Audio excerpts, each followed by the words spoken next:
Yo, this be the one them called Tech N9ne, and I'm kicking it with my homie Rob right here on Front Row Live, man. We kicking it like donkeys and swinging it like, we're not swinging it like monkeys anymore. We kicking it like donkeys, okay? Tech N9ne. Dude, it's been a minute. Last time was in Riverside. Whoa. That tour was like 2013. Crazy. That's a long time ago. That was a long time ago, but I'm happy that, on that conversation, we talked about people that you were dreaming to work with, and it happened on this last record. We talking about Eminem? We're talking about Eminem. We're talking about Corey Taylor. We're talking about Jonathan Davis. Whoa. That, man, that was like, I know that was a dream for you, but you got to tell me what that was like. For him to say yes, such a wonderful song, man, starting to turn, man, wow. You know what I mean? And the result was something monstrous. Yeah. And I'm glad it finally came to fruition, man, because we've been waiting for a long time. It was definitely worth the wait, though. It was definitely worth the wait. Now, there's a track that really, like, I never knew that a weed song could sound so sexy. It's about time somebody mentions my weed song with Boyz II Men, dude. I was confused listening to it, man. I was like, I mean, do you get turned on by this? Like, like this is too sexy. Yeah. It was a remake to one of their first songs called Ooh Ah, and it was a sexy song, but Boo Da was even better. You know what I'm saying? You add some weed with the sexy, Yahtzee. You got a good night. So it's like, that's one of those things about you. That's why I became a fan in the first place, because it's like, whether you do your own music on your own or you bring collaborations, like, you always blow our minds. You always step it up. Yes. And you're never in one specific lane. Nope. You always change it up. Yes. How do you do that over the years after so many albums? You're getting ready to drop another one this week. Yes. So how do you continue to, like, amaze the fans, like, the way that you do? I'm always trying to get better and better. Yeah.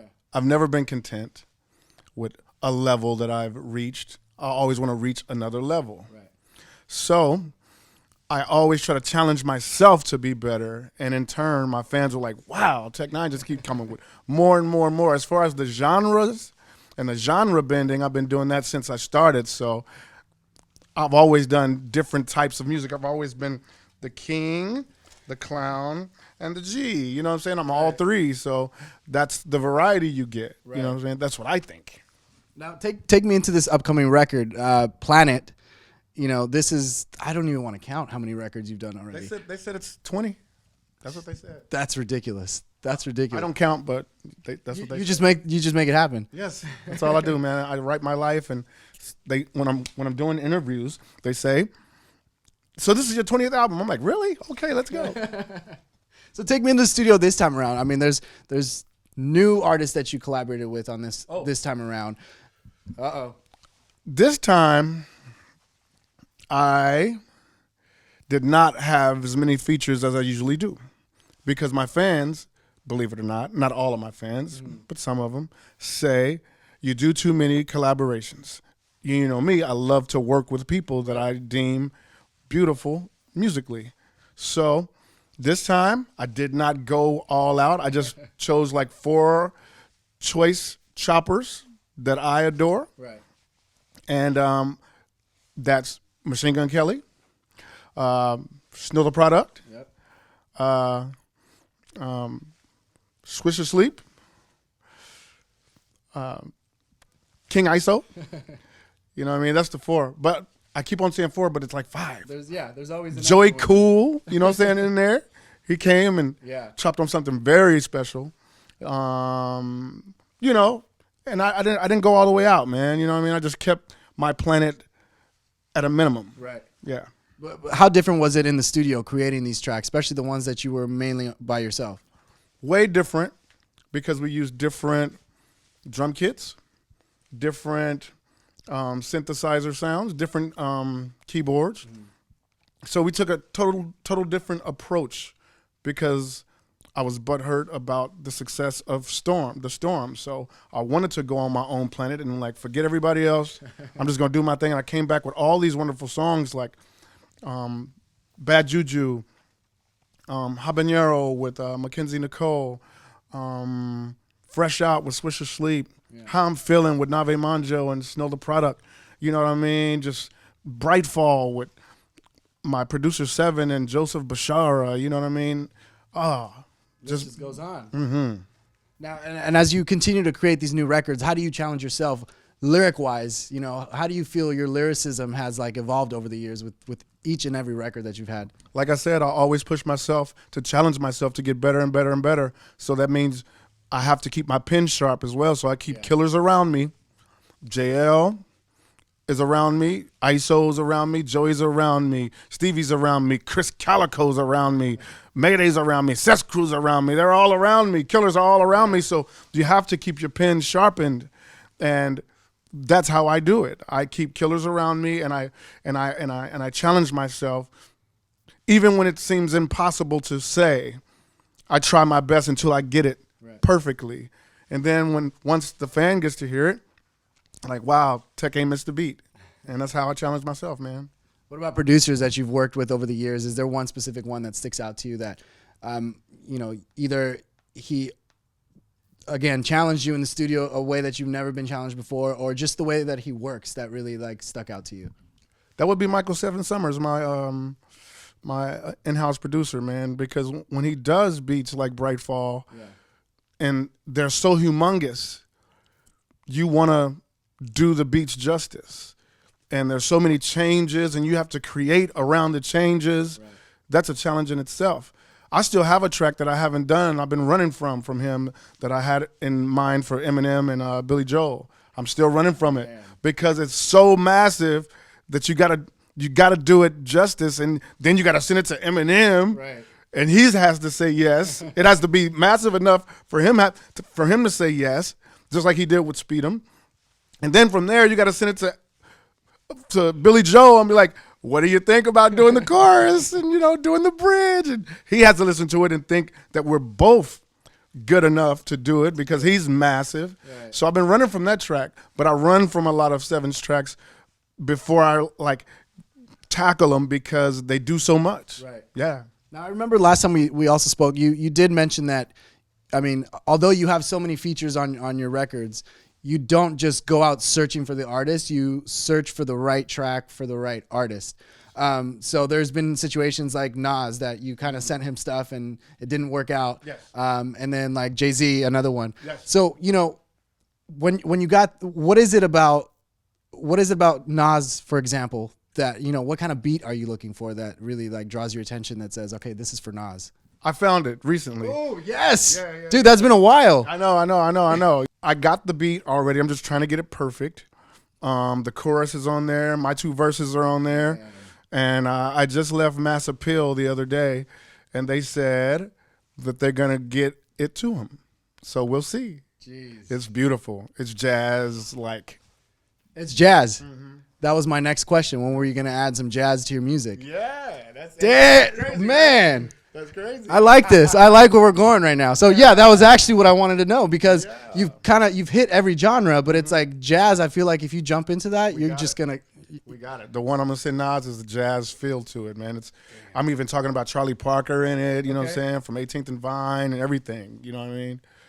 I go all the way. I'm a little speechless right now. I don't even know what else to say. I'm busting. I hope he likes it. I hope he likes it enough to do it. Right. And I thought Jonathan Davis was already like a big feat. I was like, where do you go from here? Yeah, well, you know, Nas is a big feat as well. So is Eminem. Outkast would be something. Me, Chris Calico, and an Outkast. Whoa. That's trouble. Oh, yeah. That's trouble for sure. Let's jump back to Planet, man. Like, it's about to drop March 2nd. You know, what's so different this time around? You mentioned you weren't as happy with how the record was perceived last year. So, you know, what's so different this time around? Who are you on this record? I'm not PC. So if it's not polite to say certain things, I said them on this record. Okay. You know what I'm saying? I'm a really polite person. Right. And I'm careful sometimes what I say. But this time I just said whatever the hell I wanted.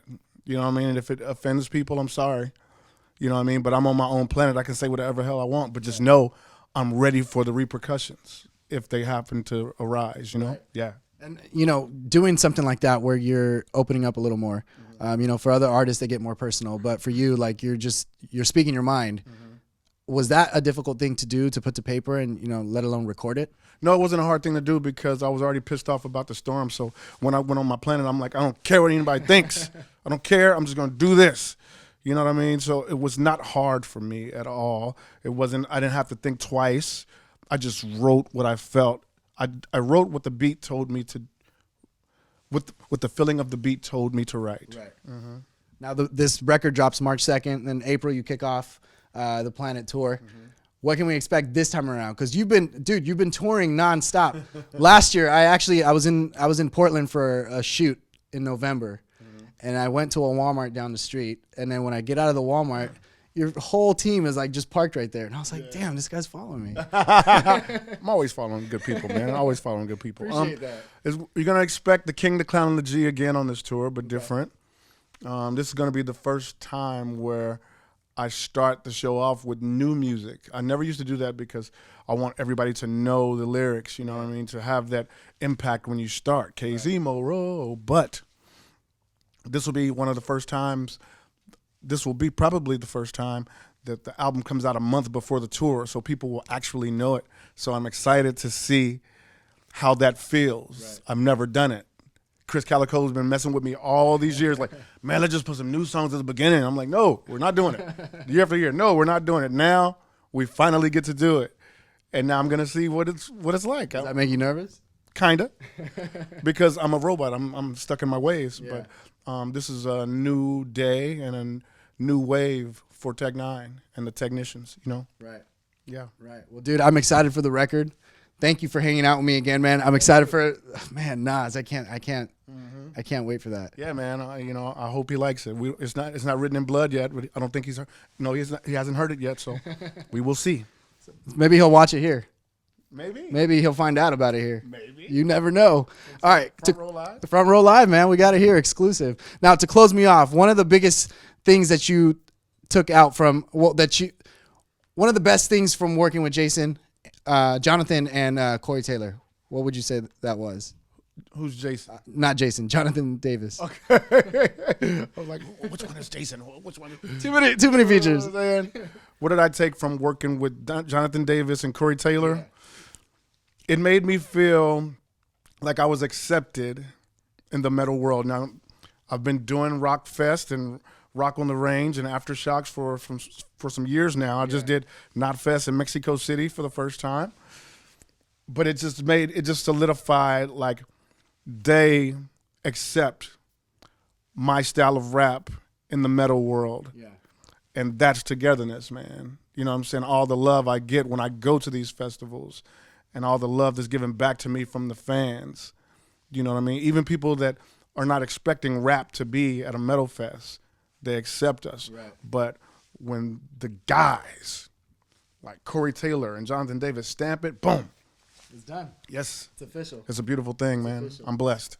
Well, I'm going to challenge you. I hope one day we get to hear a Tech N9ne Dave Grohl collaboration. Oh, my God. Me and Chris Calico have been talking about that for years, man. Tech N9ne, Foo Fighters, whatever it is, man. Oh, man, that would be humongous, man. Tech N9ne and 21 Pilots, I've been waiting for that one. Oh, dude. We can just go on. Oh, man. Tyler Joseph and Josh Dunn, man, just wonderful musicians, man. And I've been waiting on that one. All right. Next time we speak, I hope one of those two has happened. All right, dude. Well, thanks for hanging out with me. You guys be sure to check out Tech N9ne. The new album drops March 2nd. It's called Planet. Yeah, and catch them on tour, kicking off in April. Don't miss it. It's nothing you want to miss, right? It's nothing you want to miss. The Planet Tour is coming to you, man, and then it's going to come somewhere over in Europe, and then it's going to go to not the exact tour, but Tech N9ne will be there. Right. You Tech know, N9ne will be everywhere. Yeah. And then it's going to be in Australia, New Zealand, and Hawaii. I'm just going everywhere this year, man. It's a beautiful